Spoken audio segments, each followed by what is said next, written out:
उत्तर प्रदेश सरकार, कभी तो दिमाग का उपयोग कर लिया करो। ये बात सुप्रीम कोर्ट ने कही है और सिर्फ इतना ही नहीं कहा, यूं कह लीजिए कि पगड़ी से लेकर जूती तक सब उतरवा लिया है। आम भाषा में जिसे लथेरना कहते हैं, सुप्रीम कोर्ट ने उत्तर प्रदेश सरकार का वही हाल हुआ है। ये मामला बड़ा दिलचस्प है और हद से ज्यादा गंभीर भी है, मगर इसको समझना बड़ा आसान है। बेहद कम शब्दों में एकदम आसान भाषा में आपको बताऊंगा, बहुत ही ध्यान से सुनिएगा। एक बात बताइए, क्या आपने फिर हेरा फेरी फिल्म देखी है? उसमें बाबूराव कहता है कि मेरी लॉटरी लगी है और पैसा मिलते ही पूरे मोहल्ले में 3-3 नल लगवा दूंगा। अब किसी को सरकारी नल के सामने पानी के लिए लाइन लगाने की जरूरत नहीं पड़ेगी। लोगों ने पूछा कि वो तो ठीक है, लेकिन 3-3 नल क्यों लगवाओगे? इस पर बाबूराव कहता है कि एक नल में ठंडा पानी आएगा, दूसरे में आएगा गर्म पानी। और लोगों ने पूछा कि फिर तीसरे का क्या जरूरत है? तो बाबूराव ने कहा कि तीसरे नल में पानी नहीं आएगा, जिसको नहीं नहाना है वो तीसरे नल के नीचे बैठेगा। एकदम यही वाला खेला तमिलनाडु के राज्यपाल ने किया है। संविधान जहां 2 तरीके के अधिकार देता है, माननीय राज्यपाल ने उसमें एक नया जुगाड़ ढूंढ लिया है। यह मामला भी लोकतंत्र के लिहाज से बेहद महत्वपूर्ण है, इसे भी मन लगाकर सुनिएगा और अंत में बात करेंगे अपनी मौजूदगी से तिहाड़ जेल का सम्मान बढ़ाने वाले, 2000 के नोट में सबसे पहले नैनो चिप ढूंढने वाले और आए दिन नए नए तरीके के जिहाद का आविष्कार करने वाले मिस्टर सुधीर चौधरी की। इस लपटझंडिस ने तो हद कर दी है। यकीन नहीं होता कि खुद को सबसे तेज कहने वाला चैनल आज तक कैसे सरेआम इस लपटझंडिस के सहारे पूरे मुल्क में नफरत की बयार बहा रहा है और झूठ का बवंडर खड़ा कर रहा है। इस बार जिस मामले का खुलासा हुआ है, उसे देखकर यकीन मानिए आपकी आंखें खुली की खुली रह जाएंगी। आप विश्वास नहीं कर पाएंगे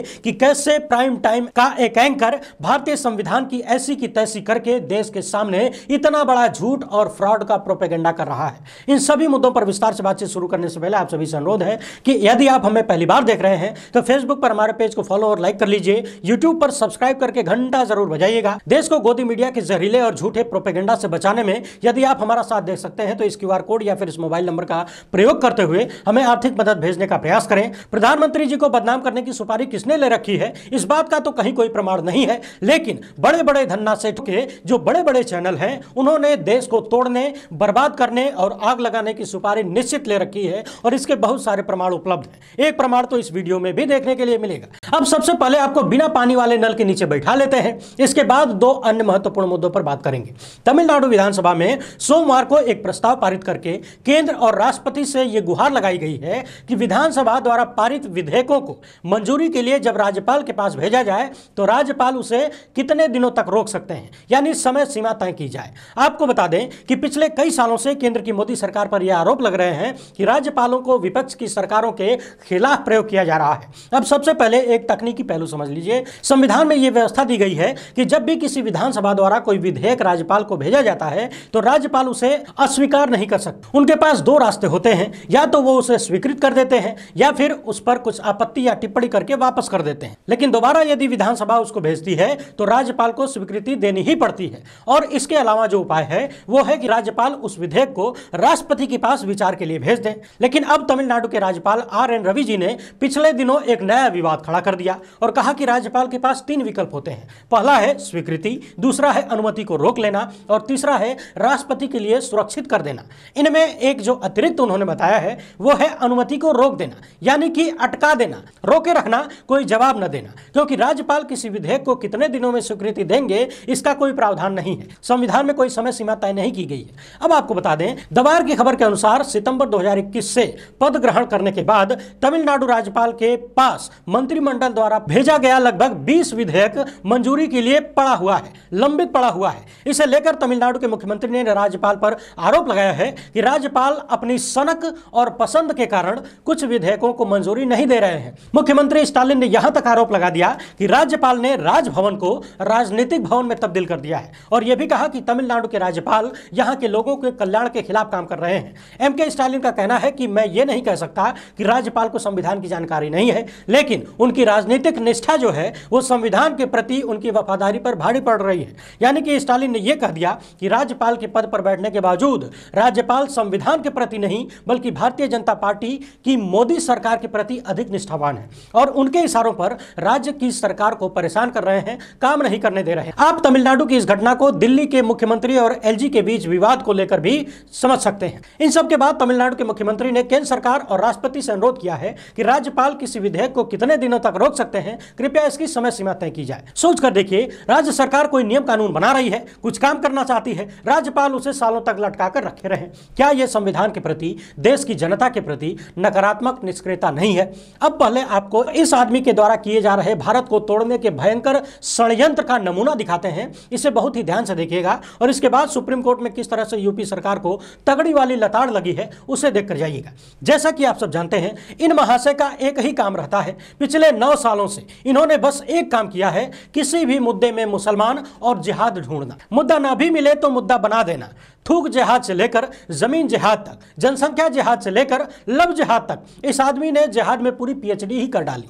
आप इस पोस्टर में देख सकते हैं, बाकायदा एक ग्राफ तैयार किया गया है। लेकिन अब इन्होंने एक नया आविष्कार किया है और इसका नाम है मजार जिहाद। हालांकि मजार जिहाद इनकी अपनी खोज नहीं है, आरएसएस के मुखपत्र पांचजन्य से इन्होंने चोरकटाई की है, या फिर यूं कह लीजिए कि सब कुछ एक तरीके से किया जा रहा है। मगर जब झूठ की संख्या बढ़ने लगती है तो सच ढूंढने वालों के हाथ भी मजबूत होने लगते हैं।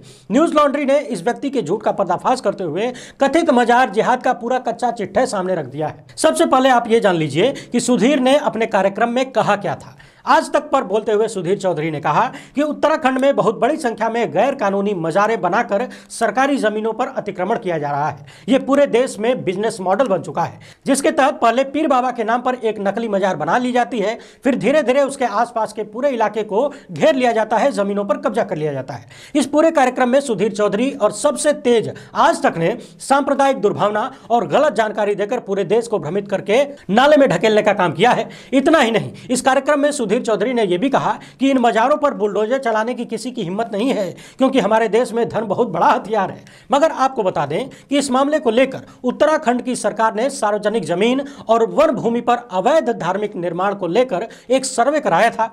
आगे की बातों को जरा ध्यान से सुनिएगा। उत्तराखंड राज्य 30 से भी ज्यादा प्रभागों में बटा हुआ है, जिनमें से 10 प्रभागों में मौजूद धार्मिक संरचनाओं का ब्यौरा न्यूज लॉन्ड्री ने प्रस्तुत किया है और यह उत्तराखंड सरकार के दस्तावेजों के अनुसार है। कोई मनमाना नहीं है कि स्टूडियो में बैठ के कुछ भी बोल दिया। अब जो आंकड़े मैं आपको बताने जा रहा हूं उन पर जरा टकटकी लगाकर ध्यान से सुनिए। कुल 155 धार्मिक स्थान चिन्हित किए गए सरकारी भूमि पर और सब के सब मंदिर थे। और सुनिए, 4 इलाकों में 167 अवैध धार्मिक स्थल पाए गए, जिनमें से 155 मंदिर हैं और मात्र 10 मजार थी और केवल 2 गुरुद्वारे मिले। फिर से सुन लीजिए, 167 अवैध धार्मिक स्थलों में से 155 मंदिर और 10 मजार, 2 गुरुद्वारे मिले। इतना ही नहीं, अभी और सुनिए, 2 बड़े टाइगर रिजर्व के अंदर मौजूद अवैध धार्मिक स्थलों की संख्या, यानी कि जो अवैध धार्मिक स्थल राजाजी राष्ट्रीय पार्क और जिम कॉर्बेट टाइगर रिजर्व के भीतर है, उनकी संख्या 84 थी, जिनमें से 53 मंदिर और 28 मजार है। बाकी के बारे में कुछ नहीं बताया गया है।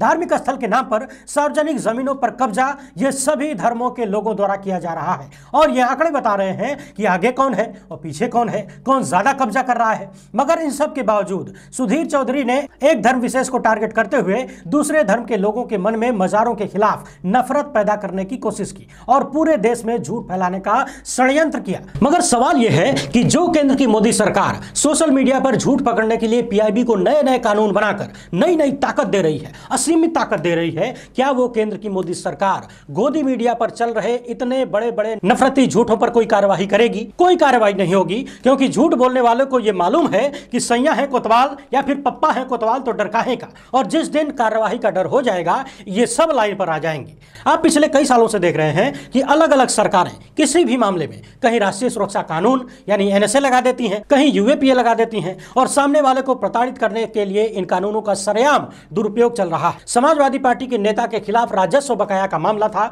लेकिन उत्तर प्रदेश सरकार ने राजस्व के मामले में राष्ट्रीय सुरक्षा कानून लगा दिया, उसके तहत मुकदमा दर्ज कर लिया और गिरफ्तारी करवा दी, एनएसए लगा दिया। पहले यह मामला इलाहाबाद हाईकोर्ट पहुंचा था। आरोपों के अनुसार अधिकारियों की लापरवाही से वहां सुनवाई नहीं हो पा रही थी। इसके बाद याचिकाकर्ता पहुंचे सुप्रीम कोर्ट। जस्टिस एस के कौल और न्यायमूर्ति ए अमानुल्लाह की पीठ के सामने जब यह मामला पहुंचा और जब पता चला कि टैक्स बकाये के संबंध में यूसुफ मलिक के खिलाफ एनएसए लगा दिया गया है, तो जज साहब भी चकभका गए। ये वैसे ही बात है कि खांसी के मरीज को कैंसर वाला इंजेक्शन ठोक दिया जाए, और जज साहब ने पहले तो एनएसए के तहत कार्यवाही को रद्द कर दिया और कहा कि राज्य अपना दिमाग उपयोग करे, अधिकार क्षेत्र का अनुचित प्रयोग न किया जाए। सुप्रीम कोर्ट ने यह भी पूछा कि क्या यह मामला एनएसए का लगता है। यही कारण है कि राजनीतिक प्रतिशोध के आरोप आए दिन सामने आते हैं।